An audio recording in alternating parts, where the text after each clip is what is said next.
सगळे गुन्ह्या गोविंदानं 13% आरक्षण असताना सुद्धा कोण मोठा कोण लहान कोण त्याच्यापेक्षा लहान या जातीचं वर्गीकरण आम्ही कधीच केलं नाही। आणि तसं जर करत असते तर माझ्यासारखा एका ढोराचा 0.1% मतदान नसलेला या तालुक्याचा 3दार आमदार होऊ शकतो। हे कशाचं घोतक असेल तर आम्ही अखंडितपणे बाबासाहेबांच्या विचारावर 59 जातीच्या गुन्ह्या गोविंदानं नांदत हे करण्याचं काम केलं जात आहे। खऱ्या अर्थानं जर आपण एक बघितलं तर त्यांनी एक समिती नेमलेली आहे। त्या समितीच्या संदर्भात आता बोलत असताना या ठिकाणी सन्माननीय ॲडव्होकेट चव्हाण साहेबांनी सांगितलं की न्यायमूर्ती आनंदजी बद्दर यांची एक व्यक्तीची समिती नेमलेली आहे। ती योग्य का? ती बिलकुलच योग्य नाही। हे 13% आरक्षण संविधानात मार्फत मिळालेलं बाबासाहेबांनी दिलेलं आम्हाला आरक्षण, त्यात बदल करण्याचा अधिकार एका व्यक्तीला।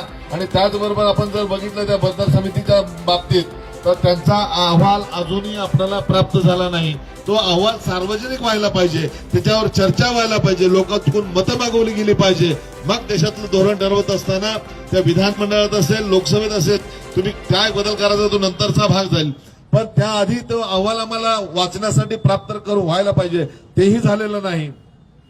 आणि आज आपण बघितलं तर त्या अहवालाच्या म्हणजे बद्दर समितीच्या बाबतीत एक व्यक्ती न करता जातीच्या संवेदनशील जातीच्या बाबतीत व्यापक विचार सामाजिक दृष्ट्या गुंतागुंतीचा विषय असणाऱ्या यासाठी जे आमच्या जातीची काही मंडळी या कमिटीत असायला हवी, त्यांच्या माध्यमातून याच्यावर अभ्यास करून उपवर्गीकरण करणं गरजेचं की नाही गरजेचं आहे याचा अहवाल सुद्धा मागवणं गरजेचं आहे। पण तसा विचार केला जात नाही। त्याबद्दल मी या सरकारचा निश्चितपणानं तुम्हा सर्वांच्या वतीनं आणि माझ्या वतीनं निषेध व्यक्त करतो की आमच्यात कुठलंही भांडण असताना तुम्ही काय म्हणून आमच्यात भांडण लावण्याचं काम करता। आता आधी बघितलं ओबीसी आणि मराठा हा वाद आता संपुष्टात येत आहे।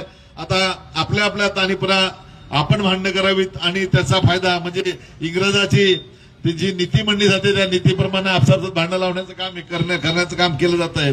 अनुसूचित जातीतील तज्ञांचा या कमिटीत अभाव आहे, तर करायचं असेल तर त्या कमिटी तशी तयार करावी, काही सदस्य घ्यावेत ही विनंती करतो। त्याचबरोबर नैसर्गिक न्यायाच्या तत्वाच्या माध्यमातून आपण जर विचार केला, कायद्याने एक मूलभूत तत्व आहे ज्यांच्यावर परिणाम होणार आहे, म्हणजे आम्ही सगळे 13% लोकांचे एकूण घेतलं पाहिजे। एससी समाजातील तज्ञ नसल्यामुळे जे होतंय त्या बाबतीत मी आता सांगितलं त्याचा डाटा संकलन करण्यासाठी सुद्धा आमच्या समाजातील प्रतिनिधी निश्चितपणानं गरजेचे आहेत। ते डाटा संकलन सुद्धा व्यवस्थितपणानं केलं जात नाही।